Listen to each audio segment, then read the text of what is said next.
Well, I'm very pleased to join you this evening. I'm so glad that we have, looks like, capacity plus here. It's always gratifying to see. But that's what this partnership has been about between the Ford and the Hauenstein Center. We're very proud to be a part of that partnership and to carry it on.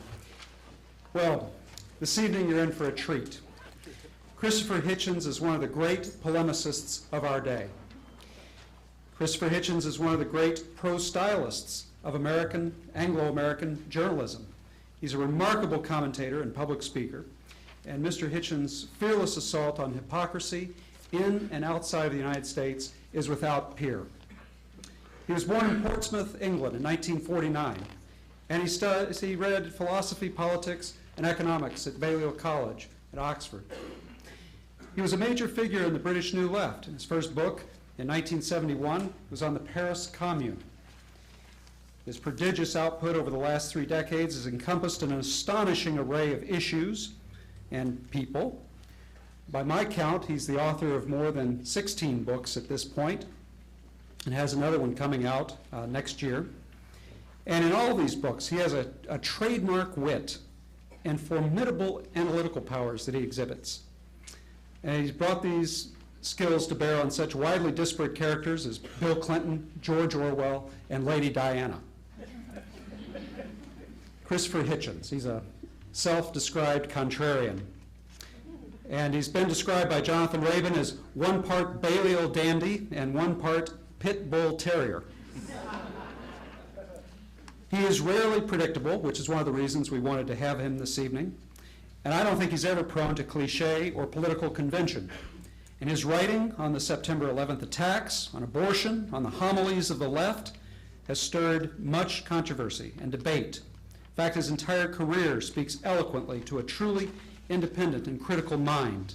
He combines a breadth and a flair that are unmatched in contemporary political letters. He's written a weekly column for The Nation for almost 20 years, and is a regular contributor to the London Review of Books, the New Left Review, the Times Literary Supplement, and is currently a contributing editor to Vanity Fair. He's held visiting academic appointments to the New School for Social Research, the University of Pittsburgh, and the University of California, Berkeley. Christopher Hitchens resides in Washington, D.C. with his family, his kids. In fact, he lives in Wyoming, which is a building that Eisenhower used to live in. So that was the cause of some interesting conversation this evening. And that's the formal part of the introduction. I always like to add something. On the way back from the airport today, after lunch, what absolutely astounded me happened when Christopher Hitchens, and this is the first time this has ever happened with one of the speakers we brought in, must have recited about 100 lines of Yeats poetry from memory. That was a treat. That was a lot better than the radio. So ladies and gentlemen, please welcome Christopher Hitchens.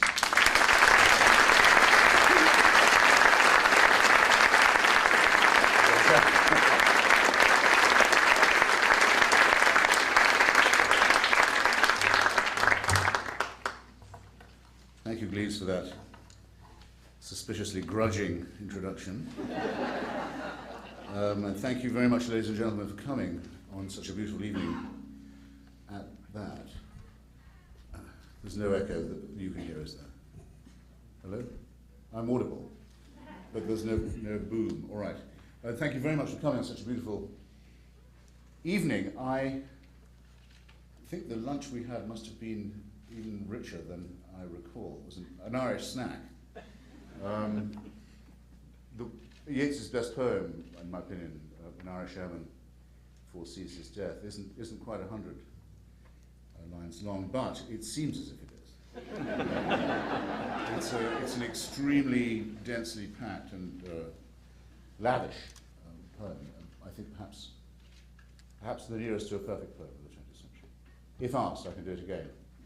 But I think I ought to keep my promise to talk about why Thomas Jefferson is the most contemporary of our founding fathers, and I seized that chance because I thought that in the time we'll spend later together with question and answer, that if I don't give pretexts for more or less any topic to be raised, I will have failed very badly in my mission statement.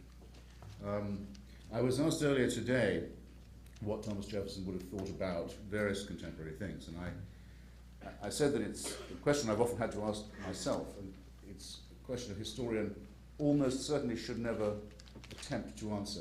I don't know about you, I find it annoying when people who are writing biographies say, at a certain point, they'll say, on this day, Mr. Washington or Mr. Madison must have thought. Well, you don't know that as a historian, and you shouldn't really try and say it. I can only think of one exception to that, which is I think that when Thomas Jefferson saw Sally Hemings getting off the boat in France, he may, for the first no time in his life, thought there is a God. But that is absolutely as far as I'd want to push it, and one must be extremely careful in asking what he might think about events today. If he could come back and be amongst us, I think he's the founding father who'd have the best chance of understanding how the United States has evolved into what it has, by far. But the things that would amaze him would be, well, first and most salient, the feistiness of American womanhood. That, even though he knew Abigail Adams and some other quite tough babes, he did not ever expect women to be very far out of the place in which they were in his lifetime. It wasn't a subject that aroused his curiosity, let alone his compassion. I think the sheer colour and variety and sass of American womanhood would be the thing that would strike him most, and most amidships. Then, of course, he would be astonished to find how many of his and Sally's descendants are still alive and still reproducing. A friend of mine, the very distinguished Dr. Annette Gordon-Reed, who's written the best book on this subject, is in the process of tracking down and identifying and biographizing every single one of them. There are officers on both sides of our Civil War from that family, for example, very fascinating. And on both sides of what used to be vulgarly called the colour line. Sally and her children all passed as white in the census of 1820. Some of them opted to remain African American later. Many, of course, of them have married again and contributed even more to the melting pot. It's actually a very extraordinarily touching story. It seems a shame to me that Sally Hemings is buried under the Hampton Inn parking lot in Charlottesville. I think it should be thought of to improve on that and recognize her as a founding mother. Anyway, that would certainly very much astonish Jefferson, and as would the idea that African Americans can be both emancipated and still on American soil. Continues to be very much doubted. And finally, and I say this with some gravity in Michigan, he would look you in the eye with great reproach at the fact that Canada remains unconquered. And I have to take the opportunity while I'm here to say that what has the youth of Michigan been doing all these years? Is there no pride? Is there no... Where is the gallantry? Where is the spirit of national self-sacrifice? I hope when I come back here, something will have been done about the Canadian question. I plant this seed now. It is actually pretty outrageous that Her Majesty the Queen is still recognized as the head of state anywhere on the North American continent. I came here to get away from all that, as did most of your ancestors, and I leave the thought with you. Well, in order for us to approach Mr. Jefferson properly, I think one has to do it under, it can be a mistake to announce how many headings I'm going to speak under, but I will let you know, and I'll be as terse as I can. 4 of them. The Enlightenment, nation building, war and revolution, and slavery.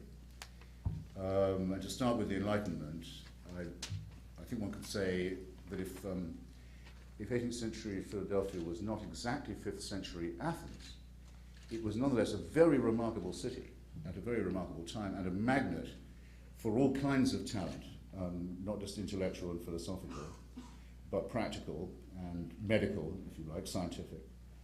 To it were drawn people from all over the world.